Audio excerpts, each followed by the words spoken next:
Hello à tous, je vous espère en pleine forme. Alors aujourd'hui, c'est un portrait d'une jeune femme, mais qui n'a pas traversé la maladie, qui a traversé le deuil. Et comme toutes ces autres résilientes du cancer, ou de jeunes femmes ou de femmes qui ont vécu des traumatismes, eh bien elle a décidé d'en faire quelque chose.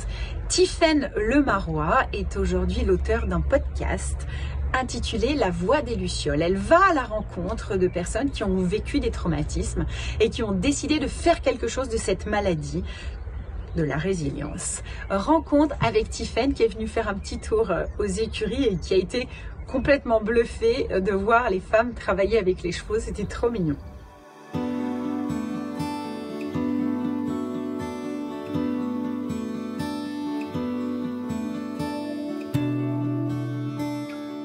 Bon, et bien Tiffaine, alors tu es venue de Aix-les-Bains, hein, c'est oui, ça? Tout à fait. Ouais, t'as un joli poney derrière toi qui galope. Il est trop beau lui. Ouais, on dirait, il fait un peu cheval de poupée Barbie. Ouais, c'est génial. Il a les crins qui sont dorés là. Oh mon Dieu. Ouais.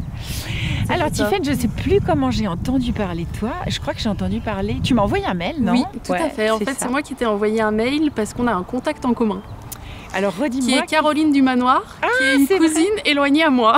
C'est vrai, Caroline, qui est une amie de ma meilleure amie Juliette. Voilà, c'est ça. Voilà, c'est vrai, c'est vrai. On a commencé à avoir une conversation et on parlait de Frédéric Lopez.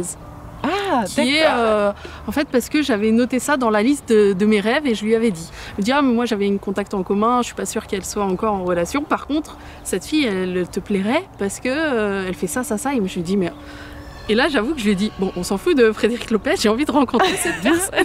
C'est vrai qu'en général, nous, on fait des portraits plutôt de femmes qui ont eu un cancer. Fait, ouais.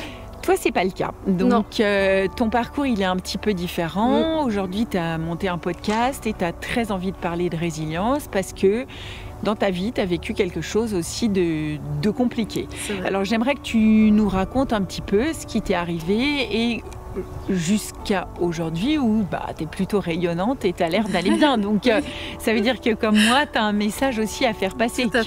Il y a une tempête, mais une fois qu'on a franchi les tempêtes, et qu'on s'en est sorti, qu'on a sorti les grandes voiles ou qu'on les a rabattues, bref, on peut continuer d'avancer. Alors aujourd'hui, tu as quel âge? Alors aujourd'hui, j'ai 33 ans. Ouais. C'est marrant parce que je dis toujours que j'ai 32. En fait, non, j'ai 33. Ouais. Voilà. Et si tu veux que je te raconte, ça a commencé à 30 ans quand j'ai appris que j'étais enceinte. Donc c'est quelque chose qu'on voulait avec mon conjoint, c'était une grossesse vraiment désirée et naturelle, parce qu'on m'a demandé plusieurs fois si c'était naturel et effectivement c'est une grossesse naturelle. J'ai appris que j'étais enceinte le 21 septembre 2018, je me rappelle parce que c'était le jour des 30 ans de mon conjoint.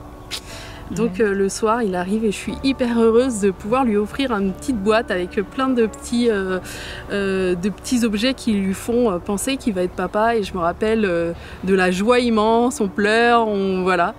Et quelques temps après, on est chez la gynéco pour une écho de contrôle, très peu de temps après. Et elle me dit, et je sais pas pourquoi, j'arrive à ce rendez-vous et je lui dis, imaginez, vous me dites qu'il y en a deux. Alors qu'il n'y a pas de jumeaux dans la famille, pas spécialement, je sais pas pourquoi je suis sortie de ça. Et elle dit, déjà, dans votre cas, elle me regarde comme ça, c'est un peu improbable. Et puis quand même, j'avais déjà fait une écho, donc je l'aurais vue. Et elle commence l'écho, et en fait, elle tombe sur les deux têtes. Et elle fait, oh! Mais pourquoi elle t'a dit ça, surtout, au début? Je sais pas pourquoi elle m'a dit ça. Elle dit, c'est très, très peu probable, parce que... Imaginez qu'il y en ait deux, et en fait, il y en a deux. Et en fait, il y en a deux. Et là, elle me dit, par contre, ça semble être ce qu'on appelle des mono-mono. Parce qu'elle commence à dire, mais c'est très risqué comme grossesse, si c'est vraiment ce que je pense, ça veut dire qu'ils sont dans la même poche, attention, attention. Et nous, on s'en fout de ça, on les aime déjà et puis on est content, quoi, c'est tout. Donc elle m'envoie vers quelqu'un d'autre et puis en fait, de fil en aiguille, je me retrouve dans plusieurs hôpitaux.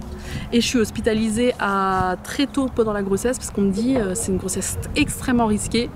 Et j'ai même un médecin qui me dit vous avez plus de risques qu'ils meurent qu'ils aient des problèmes d'handicap liés à la prématurité. Ah ouais. Donc ça, c'était un premier gros choc pour moi. Et pourtant, je reste optimiste quand même à ce moment-là. Et quand tu dis mono-mono, ça veut dire qu'ils étaient dans la même poche en fait. Voilà, c'est ça. Hein. Même poche, et même placenta. Donc c'est plus que des vrais jumeaux, parce que les vrais jumeaux, ils sont souvent le même placenta, mais ils ont quand même deux poches des os. Et moi, ils m'ont parlé de 10 cas par an en France à peu près. Ah punaise, ouais, d'accord. Et ils disent que la science n'était pas assez avancée pour comprendre toute cette grossesse qui était faite de mauvaises nouvelles en fait, parce qu'il y a eu ça. Et après, j'ai dû être hospitalisée, j'étais suivie 3 fois par jour. En fait, pourquoi un suivi 3 fois par jour? Parce qu'il y a plusieurs risques dans cette grossesse. Et un des risques, c'est qu'ils s'entortillent les cordons parce qu'ils sont dans la même poche. Donc ça, c'est un fait assez courant, très probable. Ouais. Mais ils risquent de se serrer un peu trop. Et si les cordons lâchent, ils peuvent mourir tous les 2, quoi. Super. Donc tu vis au jour le jour. Voilà, au jour le jour.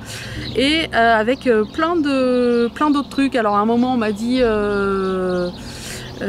au 5e mois, on m'apprend qu'il y en a un des 2 qui a une cardiopathie, donc c'est une malformation cardiaque assez grave, et qu'il en a plusieurs d'ailleurs.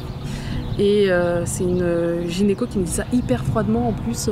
Celui-là il va bien et celui-là il a une cardiopathie, il faut voir un autre médecin, etc. Et elle me laisse 4 jours sans savoir si mes bébés allaient vivre, etc. C'est vrai qu'à ce moment-là, je me dis j'ai quand même peur, et ils me disent la cardiopathie peut être liée à une trisomie pour les 2. Ah oui, donc là on se regarde. Effectivement, quand tu parles de mauvaises nouvelles qui s'enchaînent, c'est jour après jour, on n'a que des mauvaises nouvelles en fait. Et la trisomie pour les 2, on peut faire une amniosynthèse pour savoir si ils sont trisomiques ou non. Parce que la cardiopathie que l'un d'eux a, elle est assez fréquente chez les trisomiques. Et par contre, c'est hyper risqué, encore plus risqué que quand on fait une amniosynthèse chez une personne qui est enceinte, mais c'est sûr. Qui n'a pas le... Voilà. Et du coup, nous, on se dit, on les acceptera, tant pis. Même s'ils sont porteurs de trisomie, on a beaucoup parlé avec mon conjoint, et nous, on était prêts à accepter, même si ça nous faisait peur de se dire, les 2 peuvent être trisomiques, quoi. Et finalement, les médecins se réunissent sur mon cas 1 fois par semaine à peu près pour dire est-ce qu'on... réunion, voilà, c'est ça.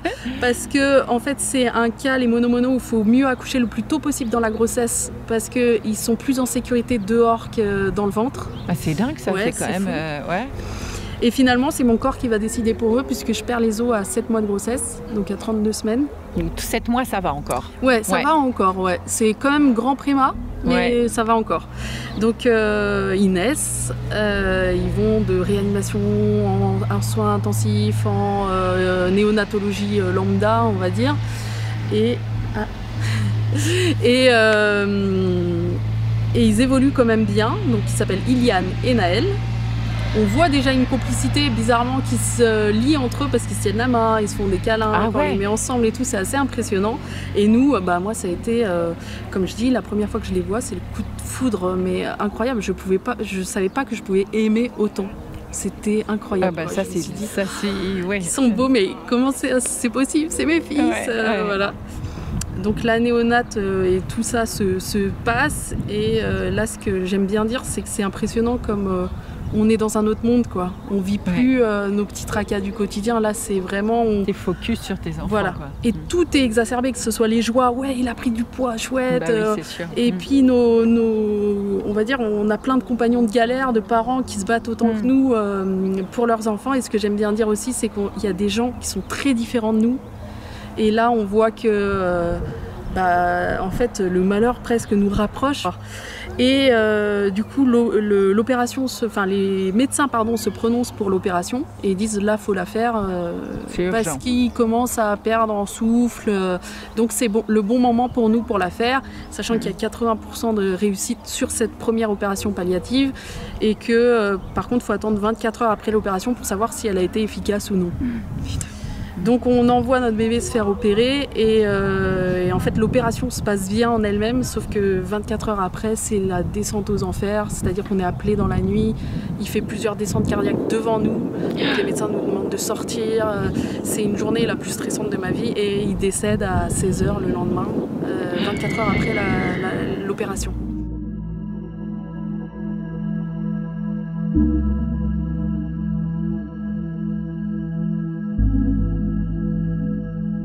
Et là, pour moi, j'y croyais pas. Et là, il a quel âge? Il a 3 mois. Ah oui, quand même. Et là, c'est hyper dur parce que moi qui suis si optimiste, en fait, je me suis toujours dit que ça allait être dur, mais que ça allait bien se passer. Et du coup là pour moi c'est vraiment horrible. Donc le choc passé, parce qu'il y a une période où on est sous le choc et il y a la cérémonie qui se passe et en fait je me sens vide, j'ai l'impression qu'il n'y a plus rien qui se passe dans ma tête. Et je dois gérer la mort et la vie en même temps, avec des gens qui me disent mais t'en as un autre. Oui mais l'autre ne remplace pas l'un. Et puis ils renvoient à l'un par contre parce qu'ils sont les mêmes physiquement. Ah ouais, donc ça, comment tu travailles dessus pour après... j'ai eu l'impression de devenir folle par moment et je me suis dit en fait il n'y a qu'une solution il n'y a pas de solution pour m'en sortir justement, ça va être soit je vais être folle, soit je vais devenir folle. Ah vraiment? Soit je vais mourir. Donc c'est vraiment le sensation... Et t'as pensé à un moment donné au suicide, etc. Ah ouais, j'y ai pensé et puis je pouvais pas parce que... la vie est plus forte. Voilà, ça m'a effleurée, mais je sais plus pourquoi. Je pense que c'est par amour pour l'autre et puis pour mon conjoint, mais oui, on y pense. Parce qu'on n'a pas l'impression, comme quand on nous voit aujourd'hui, que tu es passé par tout ça.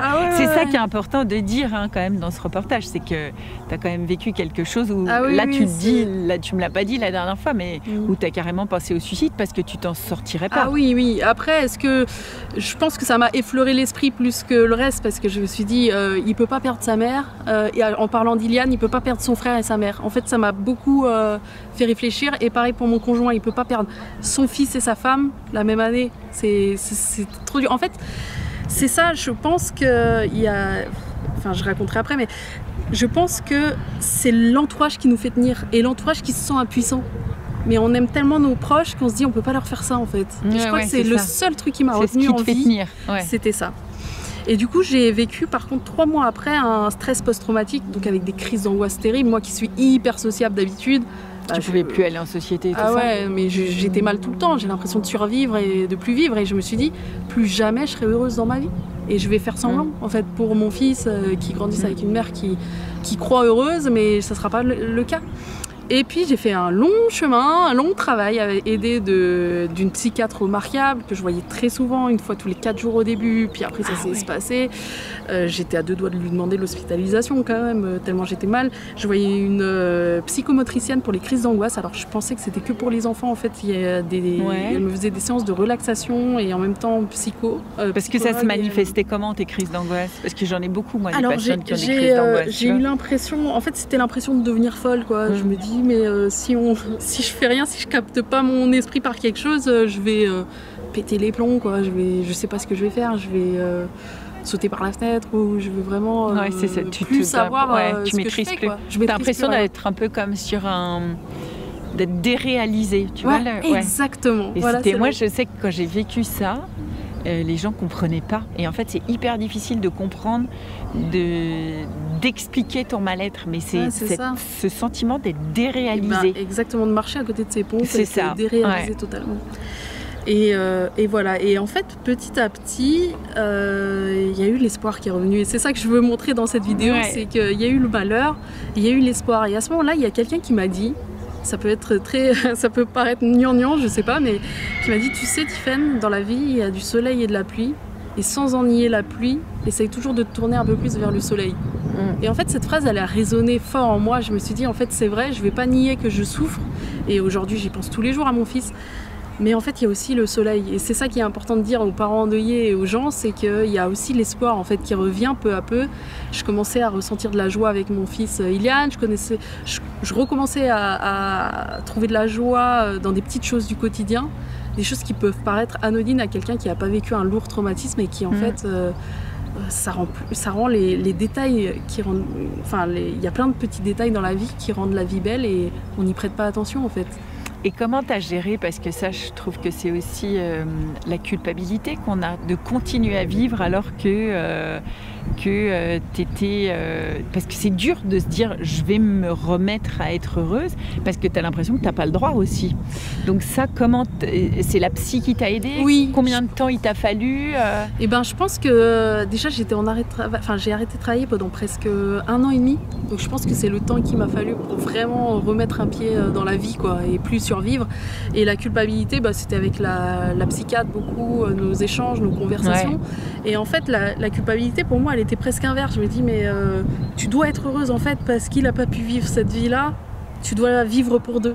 Donc c'était une autre forme en fait de culpabilité. C'était pas trop la culpabilité de m'en remettre, c'était plutôt la culpabilité inverse, en disant j'ai pas le droit d'être triste pour Ilian, pour mon fils en vie, et j'ai pas le droit d'être triste pour Naël parce que je dois vivre pour lui en fait. Et puis petit à petit, quand j'ai retrouvé l'espoir, je me suis dit, je vais transmettre l'espoir que j'ai tant cherché, la petite graine d'espoir qu'il m'a fallu pour me relever, je vais la transmettre au plus de personnes possible. Et j'avais vraiment ce sentiment que tout l'amour laissé par mon fils, eh ben, j'allais le distribuer au plus de personnes possible. Qu'il fallait en faire quelque chose. Il fallait que j'en fasse quelque chose. Que ça a un sens en fait, presque tout ça. Et je pense qu'en tant que parent endeuillé, on avait besoin de ce sens. Et du coup, ce que j'ai trouvé de mieux à faire, c'est une série de podcasts où je vais à la rencontre des gens qui ont vécu un traumatisme de vie, sans échelle de la douleur, parce que je trouve qu'elle est vraiment inutile. C'est quelqu'un qui a souffert, c'est quelqu'un qui souffre, et peu importe si c'est parce qu'il a perdu une jambe ou quelqu'un, quoi. Voilà, c'est sûr. C'est ça. Et qu'il a été malade ou ci ou ça. Je sais que c'est des personnes qui ont souffert mais qui ont réussi à se relever, voire se réinventer pour en faire quelque chose de beau, ou tout simplement pour apporter un peu d'espoir à d'autres. Sans en nier la souffrance pour autant, je trouve que ça c'est essentiel, parce que la résilience, on la sort à toutes les sauces en ce moment en se disant, c'est vrai. Voilà, la résilience c'est pas tout beau tout rose, hein, c'est un processus qui prend du temps. Qui prend du temps, c'est important de le dire. Qui prend du temps et qui a des hauts et des bas. Il faut accepter les bas en fait. Moi c'est ça que j'ai mis du temps à faire, c'est que je pensais que quand j'étais un peu plus triste à des périodes de l'année, je me disais mais en fait je suis plus résiliente. Mais c'est pas ça la résilience, la résilience c'est des hauts, des bas, des hauts, des bas, et l'important c'est de continuer, toujours avoir l'espoir. Du coup je m'appelle Jade, j'ai 18 ans, je viens d'une famille de 5 enfants. Mon père, que j'appelle Eric, m'a pas reconnu à naissance avec ma jumelle, mais du coup il a reconnu les 3 premiers. Ma mère a des problèmes psychiatriques, donc c'est pour ça que j'ai été placée en foyer à l'âge de mes 9 ans. Avant ça, j'ai été placée en famille d'accueil par-ci par-là, parce que ma mère a été soit hospitalisée pour ses troubles psychiques, soit parce qu'elle avait besoin de se reposer et de pas nous avoir à la maison. L'appartement il était hyper crade aussi, donc enfin voilà quoi, il y avait les ordures par terre, on devait se faire une place pour dormir par terre. Donc ma mère avait complètement démissionné de son rôle de mère. Donc elle dormait tout le temps, elle se levait même plus pour se laver, enfin elle faisait plus rien. Et donc les gens que tu vas voir aujourd'hui, quand tu vas les voir, tu vas les interviewer parce qu'ils sont déjà résilients? Oui. Ou tu vas les... Est-ce que tu vas aussi à la rencontre de personnes qui n'ont pas encore trouvé cette petite lumière pour sortir du tunnel, pour les aider? Eh ben non, en fait, moi ce que je fais, c'est que je vais voir les personnes qui sont déjà résilientes, qui ont un amour pour la vie qui est inconditionnel, qui aiment la vie malgré ses hauts et ses bas, et dans l'espoir que ça aille aux oreilles de ceux qui ont besoin d'espoir en fait. Donc je vais à la rencontre des gens qui ont déjà de l'espoir, déjà parce que c'est plus facile pour moi aussi que de voir des gens complètement déprimés. Je pense que moi qui suis très empathique, ça me ferait du mal, mais c'est surtout que j'ai cet espoir que ça booste d'autres personnes comme moi. J'aurais aimé être boostée en fait au moment où je vivais les périodes difficiles où je me disais jamais je vais m'en sortir, jamais je vais m'en sortir. Mon rêve c'était qu'une maman me dise bah si, en fait la joie elle est encore possible, et d'avoir connu une telle souffrance, ça rend les moments de joie plus intenses encore. Ça c'est sûr, c'est comme quand tu traverses une maladie, après t'entends les oiseaux chanter, t'as l'impression que c'est le paradis quoi. Voilà, c'est ça. C'est enrichi en fait.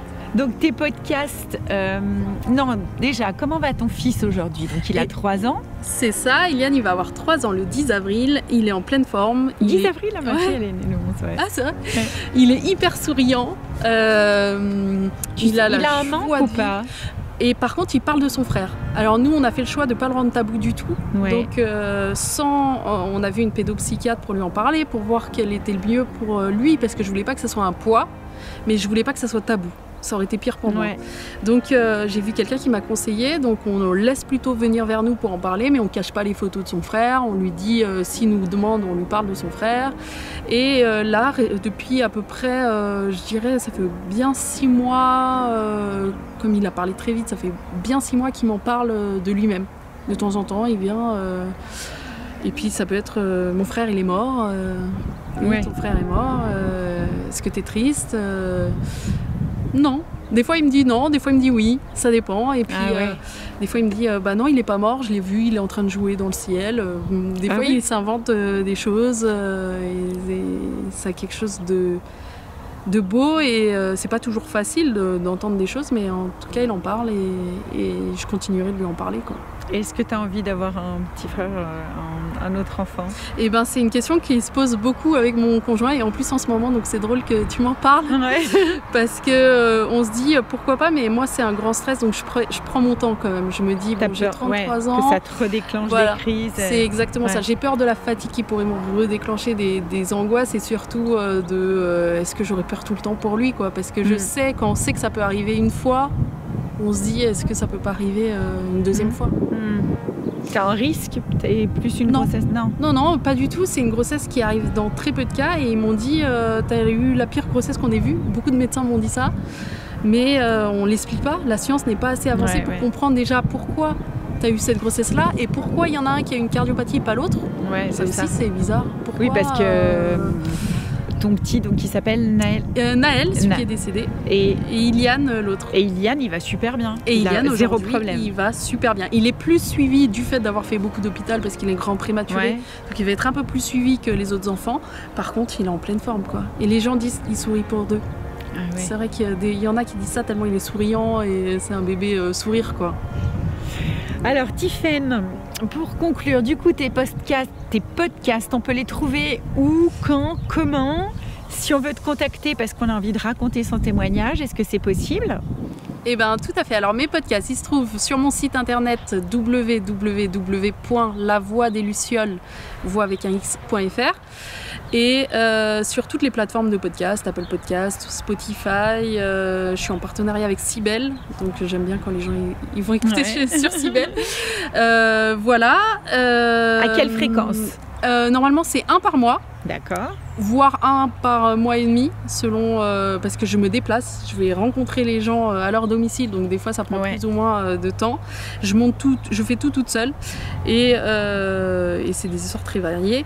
Et après on peut me contacter via un formulaire de contact sur mon site internet et on peut proposer des témoignages sans souci, sachant que j'en ai déjà en attente et que j'essaye de raconter des histoires très différentes les unes des autres, mais je suis toujours ouverte aux nouvelles histoires et le podcast qui continue son chemin puisque ça va devenir des expositions aussi dans pas longtemps pour des bibliothèques parce que je travaille avec une illustratrice aussi et on fait une exposition sonore et illustration dans des bibliothèques et conférences et voilà pas mal de projets à venir.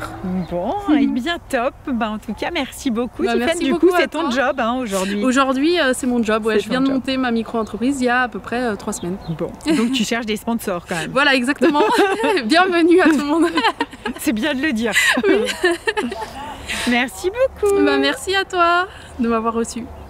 Voilà, c'est la fin de cette émission. N'hésitez pas à liker, partager sur tous les forums possibles et inimaginables. Il faut que le podcast de Tiffaine voit encore plus le jour et qu'elle ait de plus en plus de gens qui l'écoutent parce que c'est vraiment super. Je vous souhaite de passer une excellente journée. Je vous dis à très bientôt et je vous embrasse. Salut! Profite de chaque instant, profite de ce